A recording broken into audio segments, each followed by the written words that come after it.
Amém. Você vai tomar o seu lugar, vai se assentar. Antes de nós meditarmos a palavra de Deus, eu queria dar uma palavra aos irmãos sobre, mais uma vez, a nossa mesa que nós temos aqui na frente. Hoje nós estamos celebrando a ceia do Senhor. Amém? A ceia do Senhor. Existem vários elementos nessa mesa que foram colocados, que eles têm alguns significados importantes. Tá bom? A gente tem ali a pomba, que ela representa o Espírito Santo. A pessoa do Senhor, o Espírito Santo. Nós temos aqui o coração, ele representa Jesus, o Senhor de todas as coisas. E nós temos a coroa que está colocada ali, que representa o Rei dos Reis, o Senhor que está sentado no trono. Agora, querido, talvez você olhou para tanta coisa nessa mesa e olhou só para a vela.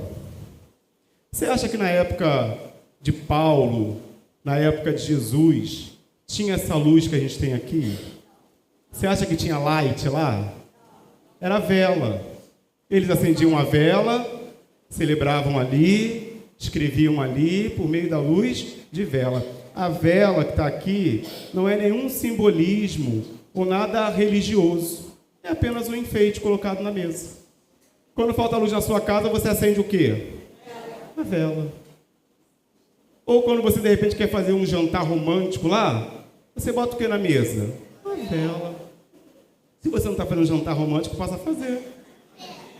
Então, a vela que está aqui colocada, ela não é nenhum tipo de idolatria, ela não tem nenhum simbolismo que vá ferir a nossa fé cristã, é apenas uma vela. E a gente vai sair daqui e ela vai continuar sendo uma vela. E você que é servo do Senhor, vai sair daqui continuando sendo servo do Senhor. Amém? Queria dar essa explicação para os irmãos, para que a gente não tenha nenhum problema, porque isso aqui é apenas uma mesa onde nós vamos celebrar a ceia do Senhor. Não é sobre a mesa, é sobre o Senhor da mesa que nós vamos engrandecer nesse lugar. Então, que Deus fale ao seu coração a partir do momento que nós formos ministrar a palavra do Senhor. É sobre o pão também. O pão será dividido. Eu queria, então, após essa palavra dada a você aqui, você em casa, porque é a primeira vez que a gente monta uma mesa como essa, dizer a vocês que hoje nós vamos falar sobre uma temática muito importante. Nós vamos falar hoje sobre Tu és o Deus que me vê. Tu és o Deus que me vê. Quantos creem que Deus vê você? É sobre isso que eu quero pensar hoje com os irmãos nessa manhã. Tu és o Deus que me vê. Gênesis capítulo 16, eu quero ler do verso de número 6 ao verso 16. Abra sua Bíblia em Gênesis capítulo 16, a partir do verso 6.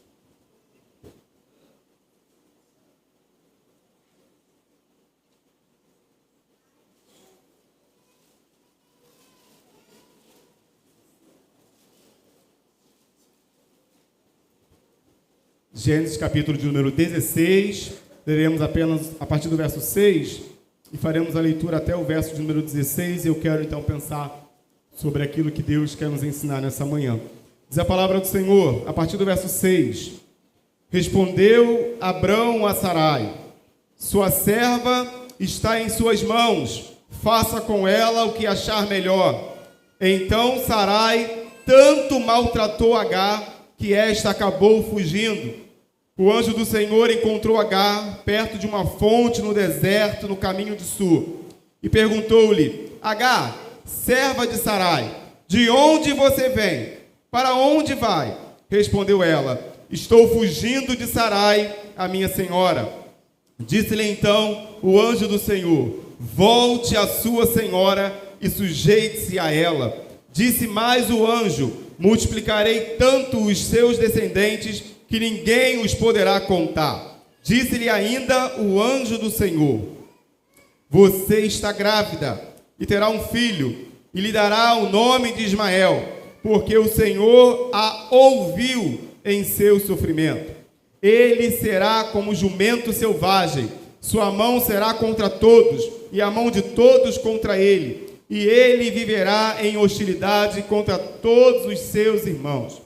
Este foi o nome que ela deu ao Senhor que lhe havia falado: Tu és o Deus que me vê.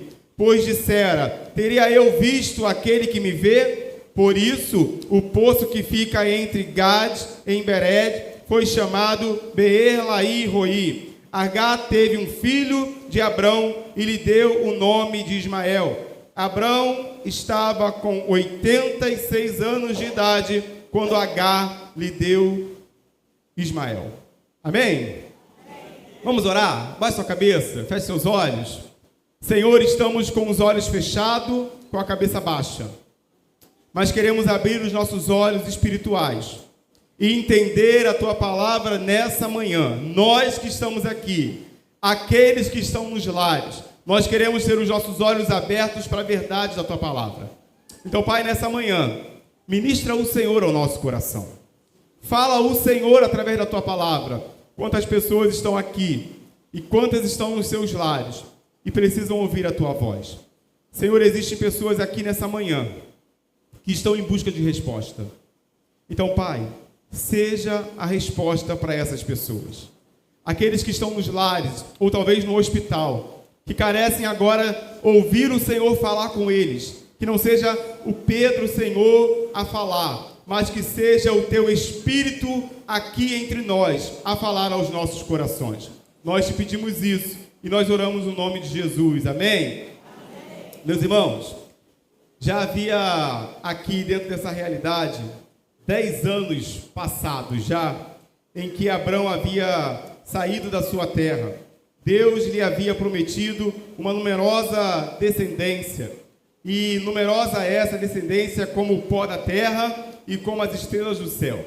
Tamanha é a descendência que Deus havia prometido a Abrão. Se você pudesse contar quantos grãos de areia tem no oceano, ou no mar, ou lá na areia da praia, talvez você viveria a tua vida inteira tentando contar e nunca você iria saber quantos grãos de areia tem lá na praia. Aqui você talvez não está vendo, mas existem alguns grãos aí de areia espalhados por esse chão, de tantas sujeiras que nós andamos para um lado e para o outro e acabamos trazendo, e a gente não consegue contar quanto grão de areia existe aqui. Mas Deus está prometendo algo para esse homem, e prometendo a ele, de que ele seria pai de uma grande e numerosa realidade de pessoas. Essa era uma promessa que Deus havia feito. Contudo, o texto de Gênesis capítulo 16 nos faz perceber de que Sarai, sua esposa, que já estava com uma idade avançada de 75 anos, além de uma idade avançada, essa mulher era uma mulher também que a Bíblia nos relata que ela era estéril. A ovulação já havia cessado. Essa mulher, pela idade, não podia gerar filhos. Essa mulher, pela realidade biológica dela, também não podia mais ter filho. Essa mulher, então, em um desespero que toma o coração dela e tentando fazer aquilo que talvez eu e você, em algumas vezes, tentamos fazer, essa mulher tenta dar uma ajudinha para Deus cumprir com o propósito dele, com o plano dele.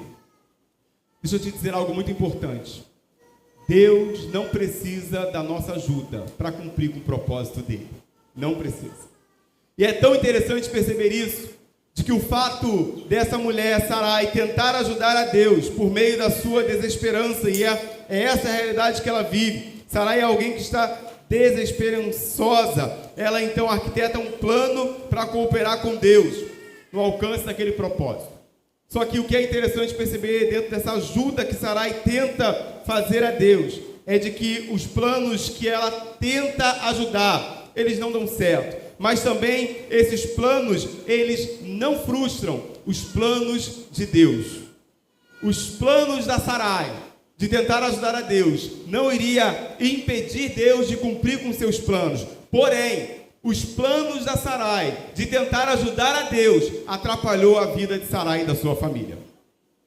Deus não deixa de cumprir os planos dele, mas nós, quando tentamos influenciar ou dar uma ajudinha, nós teremos que sofrer as consequências da ajudinha que Deus nos pediu. Sarai é alguém que vai passar por desafios. A família vai passar por desafios por conta de um desejo de querer influenciar no plano e no propósito que Deus tem para fazer. Então guarde isso. Quando Deus dá uma palavra, Deus cumpre essa palavra. Ah, pastor, eu estou esperando tanto tempo, vou tentar ajudar. Não tenta, porque vai causar problema para a tua vida. Deus não quer que eu e você demos ajudinha para Ele fazer o que Ele quer fazer. Agora, pastor, o que eu então tenho que fazer para que eu viva o propósito de Deus, o plano de Deus? Ouça a voz do Senhor e fique aonde Deus está te mandando ficar.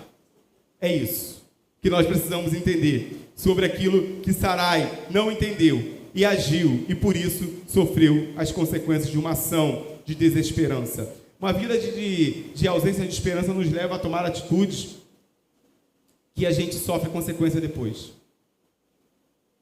Aqueles que vivem a sua vida desesperançosos, se não pararem para olhar para o lugar certo, para a pessoa certa, vão tomar decisões e atitudes que vão causar problemas sérios para a sua vida no futuro. Então, querido, se você entrou aqui hoje sem esperança, olhe para Jesus.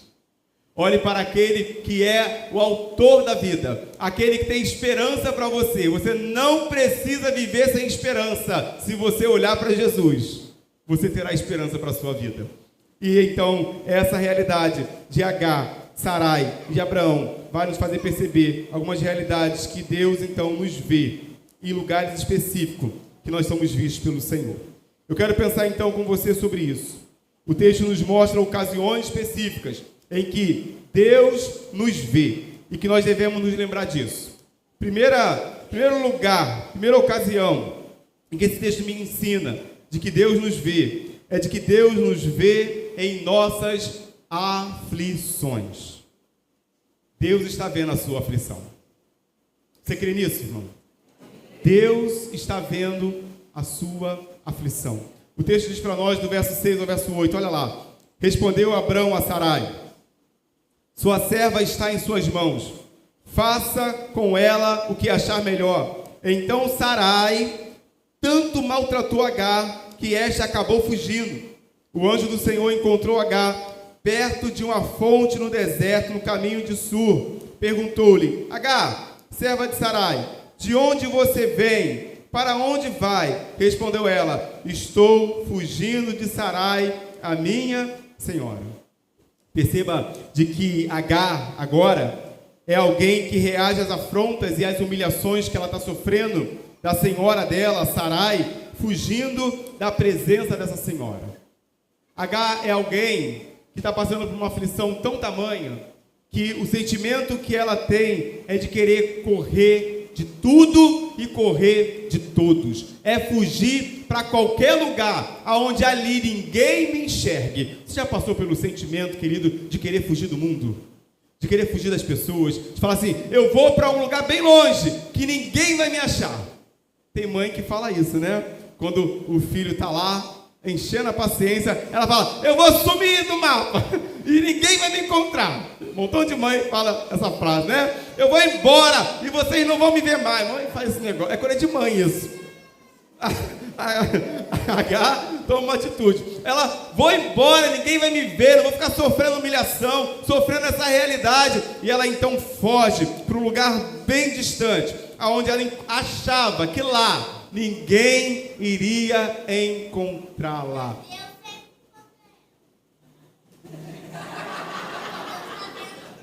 Mas Deus sempre encontra ela, porque Deus está vendo tudo. Perceba, irmãos, é a ajuda do Espírito Santo para pregar. Agar é alguém que ela está indo para um lugar distante. Mas o Senhor, de fato, é alguém que nos vê em lugares distantes. Quando a gente está aflito, o melhor não é correr do Senhor, é correr para o Senhor. A aflição não é para nos afastar de Deus, é para nos aproximar de Deus. Essa é a certeza que nós temos nessa manhã. A Agar reage, essa afronta fugindo. ela sente que a única possibilidade de ser liberta é fugir para uma vida de desesperança. E assim ela arrisca a própria vida e a vida do filho que cresce dentro dela. Agar, por não ter esperança, ela não pensa e ela age.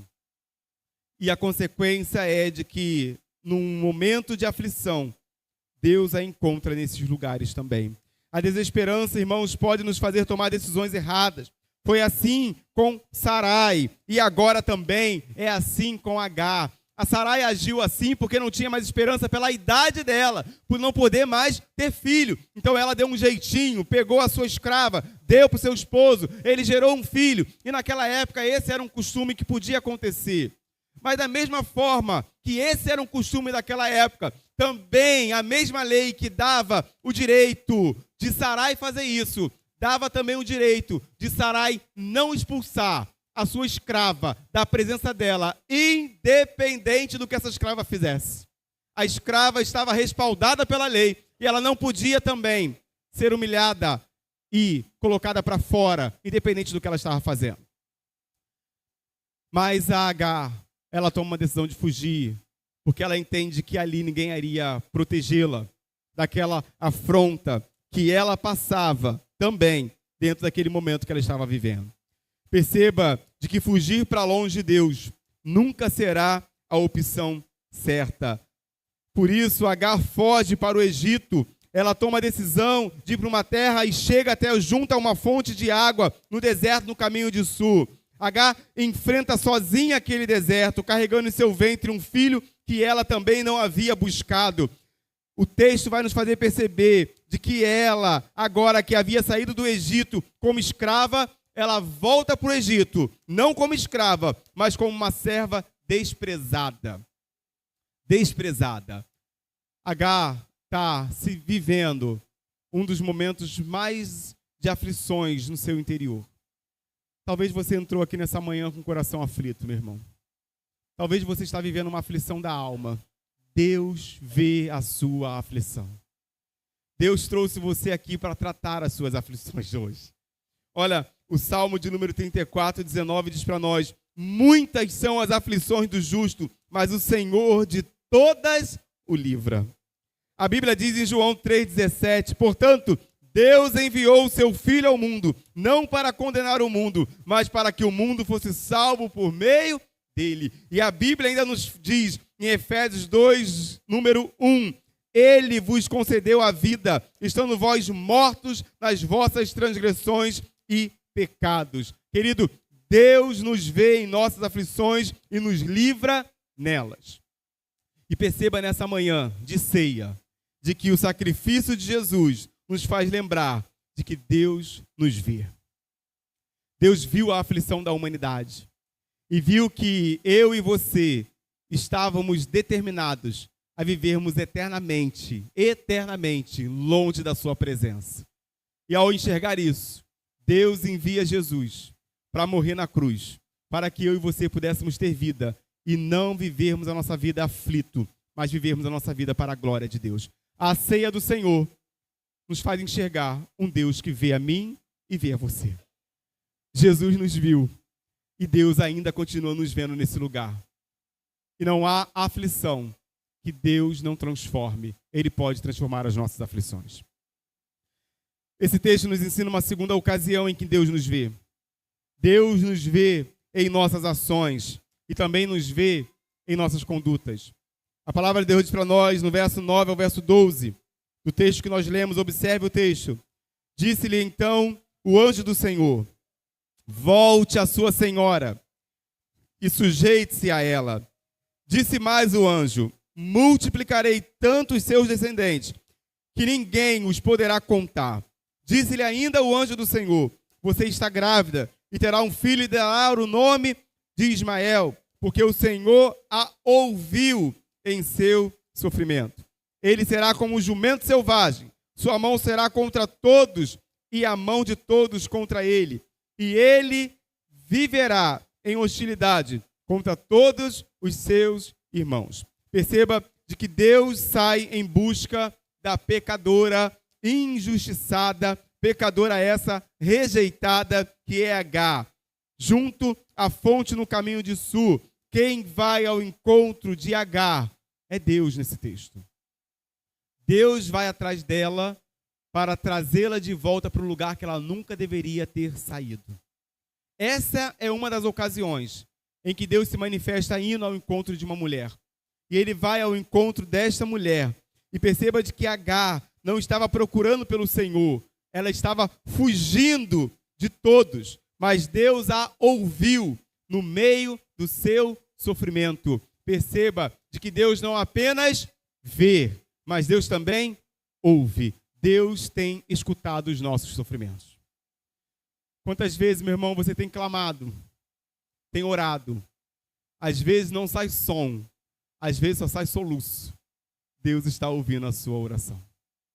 E esse texto nos faz perceber de que Deus ouviu o sofrimento daquela mulher. Agar talvez seja alguém que está aqui nessa manhã, tentando fugir de alguns problemas, tentando fugir de algumas ocasiões. Chora, soluça. Deus está ouvindo o seu choro de soluço. E Ele está aqui conosco nessa manhã para dizer a nós de que Ele conhece a nossa realidade. O Deus que nos vê é o mesmo Deus que nos ouve. A Bíblia diz para nós em Provérbios 15, verso 3, os olhos do Senhor estão em toda parte, observando atentamente os maus e os bons. Esses olhos estão sobre nós aqui nesse lugar. Pastor, o senhor não sabe o que eu estou passando, mas Deus sabe, meu irmão. Pastor, o senhor não sabe o quanto eu tenho chorado, o quanto eu tenho clamado, o quanto eu tenho gemido. Deus conhece a sua aflição. E Ele a ouve nessa manhã aqui neste lugar. Perceba de que o Salmo de número 34, 15, parte B, diz para nós, os seus ouvidos estão atentos ao grito de socorro. Deus é um Deus que está atento a cada um de nós. Deus está mais interessado em nós do que nós podemos estar interessados nele e até mesmo em nós mesmos. Por isso, quem toma a atitude de enviar alguém para salvar o mundo foi o próprio Deus. Porque nós não tínhamos mais interesse por essa pessoa de Deus. Mas Deus interessado em resgatar a humanidade, resgatar você que está aqui hoje, você que está aqui nesse momento. Deus então age com um plano perfeito. E Ele envia Jesus para morrer na cruz pelo teu pecado, pelo meu pecado, e trazer vida aos nossos corações nesse lugar. Deus nos vê e Deus nos ouve. E Ele também conhece as nossas situações que nós estamos vivendo. O anjo do Senhor chama Agar pelo nome, fazendo-lhe duas perguntas. E é interessante porque as suas perguntas são bem objetivas. E ele pergunta para ela, de onde vens e para onde vais? Agora, querido, se Deus é um Deus que nos vê, se Deus é um Deus que nos ouve, por que Deus pergunta para Agar de onde ela vem e para onde ela vai? Se Deus é um Deus que conhece tudo, se Deus é um Deus que conhece todos, o que Deus então está querendo nos ensinar hoje, nessa manhã, no fato dele perguntar para uma mulher que ele sabia de onde ela estava vindo, ele sabia a situação que ela estava passando, ele viu a aflição dela, porque ele pergunta para ela. Querido, sabe o que esse texto está nos ensinando? Que Deus está criando um diálogo com Agar. Deus está interessado em que Agar converse com ele sobre as suas aflições. Deus está iniciando um diálogo para que Agar então pudesse retornar a um tempo de diálogo com Deus, conversar com Deus e abrir o coração para Deus. Ao invés de você fugir de Deus, conversa com Ele. Abre o coração para Ele. Nessa manhã, Deus está iniciando um diálogo com você. Comece a conversar com Deus aí no seu lugar. Comece a abrir o seu coração para aquilo que Deus está chamando você a uma conversa. Às vezes, o pai tem que nos chamar para a conversa, porque o filho quer correr das conversas com o pai. E nessa manhã, Deus está te chamando para uma conversa. Então comece a conversar. É isso que Ele está fazendo com Agar. Agar, vamos conversar. Agar, vamos dialogar. Agar, vamos falar sobre os problemas. Não fuja deles. Fale sobre eles. E Deus então traz solução para esses problemas. Nessa manhã, querido, Deus está nos ensinando de que a verdade é que o sofrimento humano, ele mostra o envolvimento de Deus para com o homem. Alguns vão achar de que o sofrimento humano é culpa de Deus, e que Deus não está olhando para os nossos sofrimentos, de que Deus está de costas para o nosso sofrimento, de que Deus não está preocupado com aquilo que nós estamos passando, ou pensando naquilo que nós estamos passando. Meu irmão, o nosso sofrimento é a certeza de que Deus é um Deus que olha para as nossas vidas. O sofrimento não é motivo de acharmos que Deus não está vendo. O sofrimento é motivo de percebermos o quanto Deus está agindo na nossa vida. O quanto Deus está nos socorrendo. O quanto Deus está movendo. O seu sofrimento não é motivo de você achar que Deus não está te vendo, mas é a certeza de você saber de que Deus está olhando para você. E de que Ele é um Deus que nos socorre no meio dos nossos sofrimentos. Deus nos vê com atenção em nossas ações de conduta e Ele não age com indiferença. Se tem alguém aqui achando que Deus está indiferente, olhe para o sacrifício de Jesus e contemple o Deus que nos vê no meio do nosso sofrimento. E Ele age quando nós achamos que ninguém está agindo, Deus está agindo para a glória do seu nome. Esse texto vai nos encerrar com uma terceira e última ocasião em que Deus nos vê. Deus também é aquele que nos vê no presente, mas Deus também é aquele que nos vê no futuro. O texto vai dizer no verso 13 ao verso 16: este foi o nome que ela deu ao Senhor que lhe havia falado: tu és o Deus que vê, ou tu és o Deus que me vê. Coloca para mim, por favor, verso de número 13. Vamos então ler o verso 13 juntos? Vamos juntos?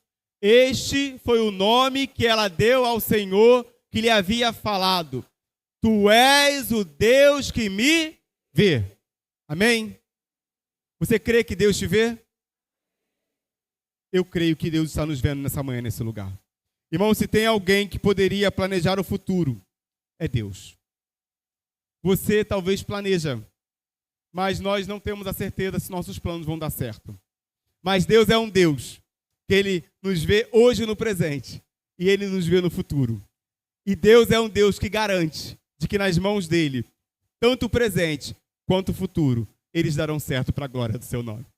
Aquele que nos vê é aquele que garante a certeza de que os planos dEle não serão frustrados. O Deus que está nos vendo hoje em Parque Sueli é o Deus que está nos vendo há 40 anos depois, se nós estivermos aqui. E Ele nos garante a vitória porque nós somos o povo desse Deus. O Deus que nos vê está conosco. Querido, não podemos planejar, ou nós podemos até planejar sem a certeza de que esses planos darão certo. Mas Deus planeja certo de que os seus planos não serão frustrados. A resposta a H, a visita do anjo do Senhor, foi de gratidão e adoração. Ela então invoca o nome do Senhor que havia falado junto à fonte no caminho de sul e dá um nome a Deus. Ela diz: tu és o Deus que me vê. H está adorando ao Senhor naquele deserto. Irmãos, ela consegue dar um nome para Deus. Como é que você tem chamado Deus? Como você tem se relacionado com Deus? Na aflição de H, ela foi visitada. E a visita de Deus a ela fez ela adorar o Senhor e falar: Senhor, tu és o Deus que está me vendo nessa aflição. Como é que você tem adorado a Deus nas suas aflições, meu irmão? Como você tem falado para Deus quem Ele é? Tu és o meu socorro, tu és presente, tu és o Senhor que está na frente. Ou você tem falado: não vai dar certo, esse problema vai me afundar, não estou vendo solução, não estou vendo Deus nesse negócio. Olha para Deus e diga para Deus quem Ele é na tua vida. Ele é o meu Senhor, Ele é o teu Senhor, Ele é o nosso Salvador, Ele é o que venceu a morte, meus irmãos. Não há nada impossível para o Deus que nos vê. Querido, como teus olhos têm olhado para Deus? Como os seus olhos têm enxergado Deus na tua vida? H contempla o Deus que a vê. Eu contemplo esse Deus em Parque Sueli. E você precisa contemplá-lo. Pastor, eu estava vivendo uma vida murmurando tanto, reclamando tanto. Então chega! Começa a adorar o Deus que está te vendo. Porque esse Deus é o Deus que nos dá o socorro e nos livra de toda a realidade de adversidade que nós podemos enfrentar em nossas vidas. H exulta a Deus, querido, não por estar grávida, mas agora ela exulta ao Senhor e se maravilha a Deus com o cuidado que o Senhor estava tendo com ela. Se antes a gravidez era motivo de alegria, ao ponto de humilhar a outra pessoa, e Agar fez isso, agora a alegria dela é o Senhor, ao ponto dela se humilhar-se a si mesma na presença do Senhor. Eu e você não estamos aqui para humilhar ninguém, mas para nos humilharmos na presença do Senhor que nos vê. Por isso nós estamos aqui. Todos nós somos servos do Deus que nos vê. Então a nossa postura como servos é nos humilharmos nessa presença e louvar o nome daquele que está nos vendo nesse lugar. O Deus que a viu também decretou o futuro e nada pode fugir da ordem que Deus dá. Abrão, diz o texto, estava com 86 anos de idade quando Agar lhe deu Ismael. O Deus que prometeu é o Deus que cumpriu. O Deus que nos vê promete e cumpre. E Ele está cuidando das nossas vidas neste lugar. Por isso eu quero convidar você a ter isso no seu coração nessa manhã. Abaixe sua cabeça e feche seus olhos. E eu quero te convidar, querido, a adorar o Senhor aí no seu lugar. Antes mesmo de nós participarmos da ceia, você talvez já participou de tantas ceias na tua vida. Mas nessa manhã Deus nos trouxe a uma atmosfera diferenciada para percebermos de que a ceia, ela é a certeza de que Deus está nos vendo e nós não estamos sozinhos nessa caminhada. Então abra o seu coração para o Senhor. Começa a dizer para Deus quem Deus é para você. Começa a clamar o nome do Senhor aí no seu lugar. Enquanto o ministério de louvor se aproxima, você vai começar a dizer para Deus quem Deus é. Você vai começar a orar ao Senhor. Nesta aflição, Deus está te contemplando. Deus nos vê em nossas aflições. Deus nos vê com atenção e por isso Ele ouve nossas aflições. E Deus nos vê no presente, mas Ele também nos vê no futuro. Se a tua vida está na mão do Senhor, adore ao Senhor. Eu gostaria de fazer um convite nessa manhã. Um convite muito especial a você que está aqui conosco nesse lugar. Se você está aqui, querido, e talvez você não tenha certeza de que você pertence a Cristo, porque você nunca tomou uma decisão por Jesus, mas hoje Deus te trouxe aqui para te mostrar, por meio da ceia do Senhor, de que Ele viu você e de que Ele morreu na cruz pelos seus pecados, para trazer vida a você. Se existe alguém aqui entre nós, a igreja está orando, que nunca tomou uma decisão por Jesus, mas hoje você quer se entregar, pela primeira vez você quer falar assim: Jesus, eu quero que o Senhor seja o Senhor da minha vida. Se há alguém aqui nessa manhã que quer se render a Jesus, se entregar a Ele, eu quero convidar você a levantar uma de suas mãos, eu quero orar por você. Existe alguém nessa manhã, enquanto a igreja está orando por você, você que nunca tomou essa decisão, existe alguém nessa manhã que quer hoje decidir por Cristo? Eu quero orar pela sua vida. Se você entrou aqui não tendo a certeza da salvação em Cristo Jesus, não é a salvação em igreja, em pastor, salvação em instituição, denominação. Se você não tem certeza da salvação em Cristo Jesus, e hoje nesse sacrifício lembrado aqui da ceia, você quer hoje entregar a tua vida para Jesus, levante a tua mão, eu quero orar por você, se há alguém aqui nessa ocasião. Se há. Se não há, eu quero fazer um segundo convite a você que está aqui. Você foi encontrado na tua aflição nessa manhã. Deus achou você no meio dessa aflição. E você vai reconhecer de que o Senhor te achou no meio dessa aflição agora. Se Deus te achou nessa manhã, aflito da alma, angustiado, então você vai ficar em pé no seu lugar. Eu vou orar pela sua vida. Se existe alguém aqui que Deus encontrou, amém. Deus abençoe, Deus abençoe. Amém, Deus abençoe. Deus é o Deus que nos vê na aflição. Se Deus achou você aflito, amém. Deus abençoe sua vida, Deus abençoe sua vida, Deus te abençoe. Quantos mais entraram aqui aflitos e hoje a ceia mostra que Deus é o Deus que nos vê. Ele te achou, você vai ficar em pé no seu lugar. Enquanto nós vamos estar cantando ao Senhor, você vai ficar em pé no seu lugar e eu vou orar pela sua vida antes de participarmos da ceia.